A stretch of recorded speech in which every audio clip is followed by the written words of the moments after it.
दोस्तों यदि आप भी क्लास 11th का 19 मार्च को यानी आज हिंदी का वार्षिक परीक्षा देने जा रहे हैं तो आप सभी को के लिए अभी के इस क्लास में मैं हिंदी के 19 मार्च के ऑब्जेक्टिव प्लस सब्जेक्टिव क्वेश्चन को बताने वाला हूँ। बिल्कुल क्वेश्चन आउट हो चुका है, बिल्कुल ओरिजिनल क्वेश्चन पेपर। सभी को साइंस का, कॉमर्स का और आर्ट का सभी कोई का क्वेश्चन पेपर एक ही होने वाला है। तो सभी कोई जल्दी से चैनल सब्सक्राइब, वीडियो को लाइक कर दीजिए और मैं लास्ट में बताऊंगा सभी कोई को पीडीएफ कैसे मिलेगा।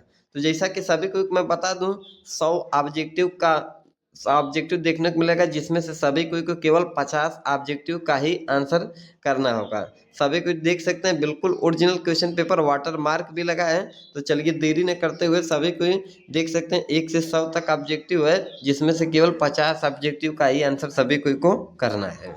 तो चलिए देर न करते हुए क्वेश्चन पे चलते हैं। क्वेश्चन नंबर 1 है, निम्नलिखित में कौन अल्प प्राण व्यंजन का उदाहरण नहीं है? तो एक का राइट आंसर हो जाएगा विकल्प नंबर ए ग। अगला प्रश्न है 2 नंबर, केवल मुंह से बोले जाने वाले स्वर वर्णों को क्या कहते हैं? 2 का राइट आंसर सी हो जाएगा निरुनासिक।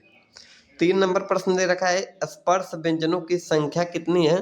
तो 3 का राइट आंसर हो जाएगा डी यानी 25। 4 नंबर प्रश्न दे रखा है जिस स्वर के उच्चारण में तिगुना समय लगे उसे क्या कहते हैं? तो 4 का राइट आंसर हो जाएगा विकल्प नंबर डी प्लुप्त। 5 नंबर प्रश्न है निम्नलिखित में कौन अंतस्थ व्यंजन नहीं है? 5 का राइट आंसर हो जाएगा ए है। अगला प्रश्न 6 नंबर दे रखा है किनका उच्चारण एक प्रकार की रगड़ या घर्षण से उत्पन्न उष्मा वायु से होता है? तो 6 का राइट आंसर हो जाएगा विकल्प नंबर बी उष्म व्यंजनों का। 7 निम्नलिखित में कौन विकल्प महाप्राण व्यंजन का उदाहरण नहीं है? तो 7 का राइट आंसर बी हो जाएगा स। 8 नंबर प्रश्न है निम्नलिखित में किस वर्ण का उच्चारण स्थान दंत से नहीं है? तो 8 का राइट आंसर हो जाएगा विकल्प नंबर ए 10। 9 नंबर प्रश्न दे रखा है निम्न में किस वर्ण का उच्चारण स्थान ओष्ठ है? तो 9 का राइट आंसर हो जाएगा सी म। 10 है किनकी उत्पत्ति दूसरे स्वरों से नहीं होती है? तो 10 का बिल्कुल करेक्ट आंसर विकल्प नंबर ए ह्रस्व स्वर। और अगला प्रश्न दे रखा है 11 नंबर, शिकारी ने हिरण मारा, इस वाक्य में हिरण मारा किस कारक का उदाहरण है? तो राइट आंसर हो जाएगा 11 का डी कर्म कारक। अगला प्रश्न दिया है 12 नंबर, पिंजड़ा शब्द क्या है? 12 का करेक्ट आंसर हो जाएगा विकल्प नंबर बी तद्भव। 13 नंबर प्रश्न दिया है मोहन आया था किस काल का उदाहरण है? तो 13 का राइट आंसर विकल्प नंबर बी भूतकाल। अगला प्रश्न है 14 नंबर, निम्नलिखित में कौन विकल्प युग्मक ध्वनि का उदाहरण है? 14 का राइट आंसर विकल्प नंबर ए संबल। 15 नंबर प्रश्न दे रखा है 16 है महौषध शब्द का संधि विच्छेद क्या होगा? तो 16 का करेक्ट आंसर महान प्लस औषध। 17 नंबर प्रश्न है पुरोहित शब्द का संधि विच्छेद क्या होगा? तो 17 का बी पूर्व प्लस हित। सभी को एक एक क्वेश्चन को बिल्कुल अच्छे से देख लीजिए। 18 है नदी प्लस इस पदों की संधि क्या है? तो 18 का करेक्ट आंसर हो जाएगा विकल्प नंबर डी नदीस। 19 नंबर अगला प्रश्न है निम्नलिखित में कौन विकल्प व्यंजन संधि का उदाहरण है? 9 का राइट आंसर हो जाएगा सी शिवालय। अगला प्रश्न 20 नंबर है निम्न में अशुद्ध शब्द क्या है? तो 20 का करेक्ट आंसर हो जाएगा दीपिका। देख सकते हैं सभी को छोटी की मात्रा लगा है जो कि बड़ा होना चाहिए। 21 निम्न में शुद्ध शब्द क्या है? तो राइट आंसर हो जाएगा विकल्प नंबर 21 का सी नूपुर। 22 नंबर अगला प्रश्न दे रखा है ये कोष्टक बताना है, कोष्टक में अंकित चिन्ह क्या है? तो राइट आंसर हो जाएगा 22 का विकल्प नंबर सी योजक चिन्ह। अगला प्रश्न 23 नंबर है त्रिलोक शब्द में समास क्या है? तो राइट आंसर हो जाएगा बी द्वंद्व समास। 24 नंबर प्रश्न है निम्न में कौन विकल्प अव्ययी समास का उदाहरण नहीं है? 24 का करेक्ट आंसर हो जाएगा सी व्यर्थ। 25 नंबर प्रश्न दे रखा है कामचोर शब्द किस समास का उदाहरण है? 25 का करेक्ट आंसर हो जाएगा विकल्प नंबर सी अपादान तत्पुरुष समास।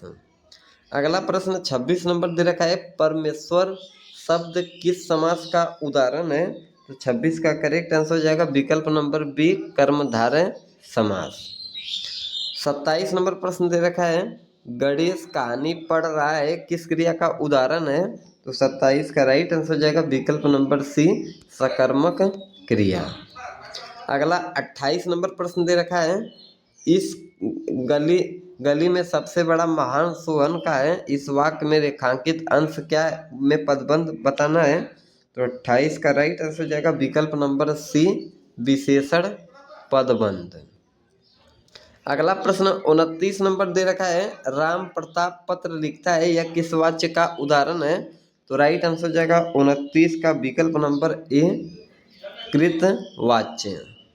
30 नंबर प्रश्न है, निम्नलिखित में कौन शुद्ध वाक्य है? तो 30 का करेक्ट आंसर हो जाएगा, गांधी जी ने आत्महत्या लिखी। अगला प्रश्न है 31 नंबर, गड़े मुर्दे उखाड़ना मुहावरे का अर्थ बताना है। तो राइट आंसर हो जाएगा 31 का ए, बीती बातें विसार देना। 32 से झमाझम वर्षा हो रही है किस वाक्य का उदाहरण है? 32 का राइट आंसर हो जाएगा विकल्प नंबर सी, संयुक्त वाक्य। 33 नंबर प्रश्न है, दानव किस संज्ञा का उदाहरण है?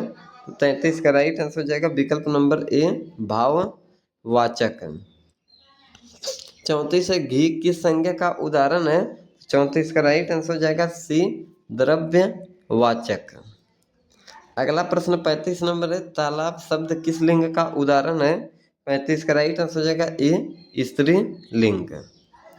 अगला प्रश्न 36 नंबर है जी, चिंता शब्द किस लिंग का उदाहरण है? तो 36 का करेक्ट आंसर ए हो जाएगा, स्त्रीलिंग। 37 है, सड़क शब्द का बहुवचन रूप क्या है? 37 का बी, सड़कें।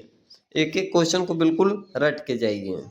38 है, एक पंथ दो काज लोक का अर्थ क्या है? तो 38 का राइट आंसर हो जाएगा विकल्प नंबर आगे दे रखा है, विकल्प नंबर सी, सी हो जाएगा। 39 है, जो राजगद्दी का अधिकारी हो के लिए एक शब्द क्या है?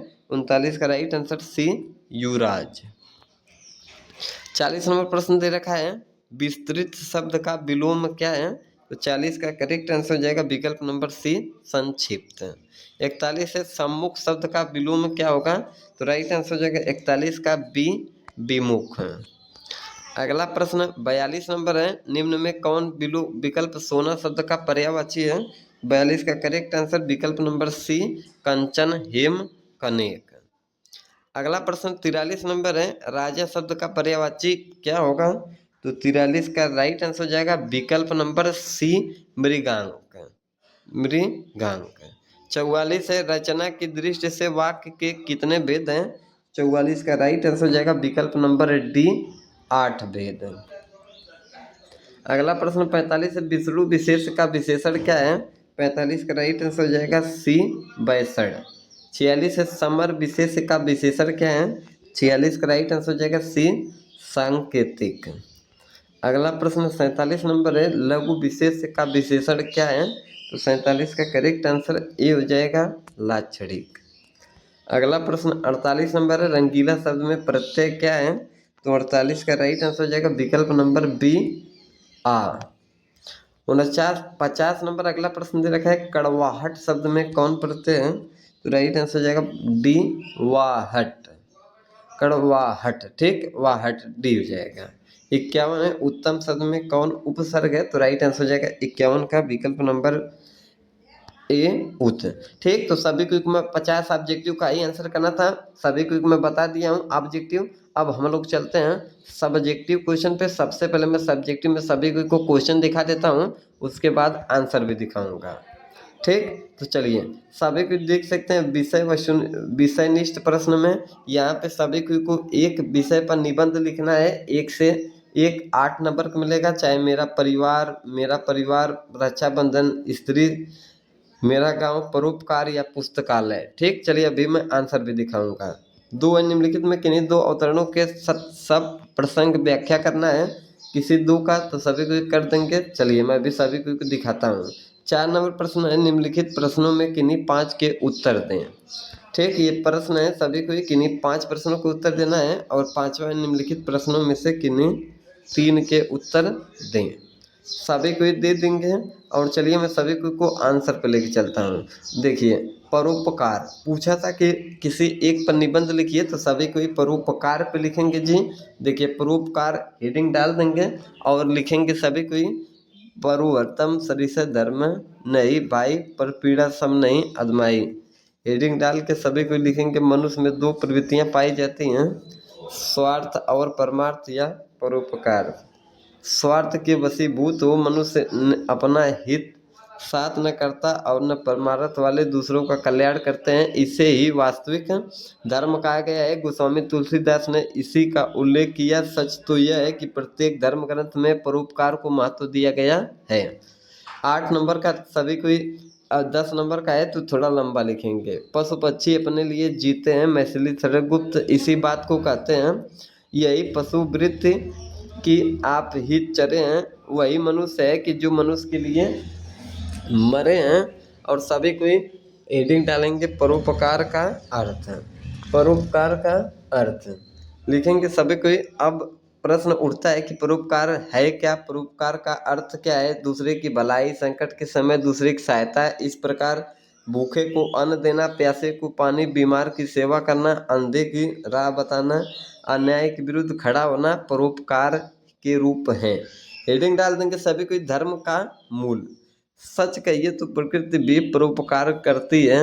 नदियाँ दूसरों को पानी पिलाती है, वृक्ष दूसरों को फल की और छाया देते हैं, धरती अन्न लुटाती है, सूरज जलकर दूसरों की रोशनी और ऊर्जा देता है, चंद्रमा शीतलता बिखेरता है और रात अपनी गोद में सुलाती है।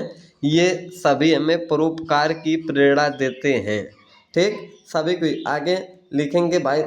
10 नंबर का है, थोड़ा लॉन्ग लिखेंगे। ठीक, यहाँ पे देख सकते हैं महत्व परोपकारी कार्य है। वस्तुतः पूजा पाठ करना, मंदिरों में घंटे बजाना, तीर्थ व्रत करना ही धर्म नहीं है। दूसरे धर्म दूसरों की मदद करता है। हम सभी ईश्वर की संतान हैं, इसलिए ईश्वर की संतान की सहायता करता है, वह धर्म भी करता है। उसे परलोक के साथ साथ इस लोक में भी सम्मान मिलता है, वह वंदनीय हो जाता है। परोपकार के कारण ही सिद्धार्थ गौतम बने, ईसा वंदनीय है, सुकरात पूज्य है, मोहनदास करमचंद गांधी महात्मा है।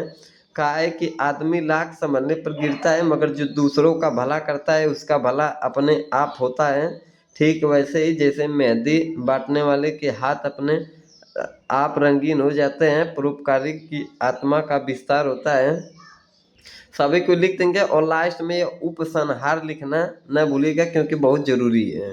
लिखेंगे आज संसार परेशान क्यों है, स्वार्थ बस ही चारों ओर लूट मची है, हत्याएं हो रही हैं, युद्ध हो रहे हैं, निरंतर तनाव से मनुष्य नाना प्रकार की व्याधियों का शिकार हो रहा है। अगर संसार को सुख से जीना है तो स्वार्थी प्रवृत्ति छोड़कर परोपकार भावना अपनानी होगी। पंत जी की कामना सही है। सभी को वीडियो को लाइक करके चैनल को सब्सक्राइब कर दीजिए और दोस्तों में शेयर कर दीजिए।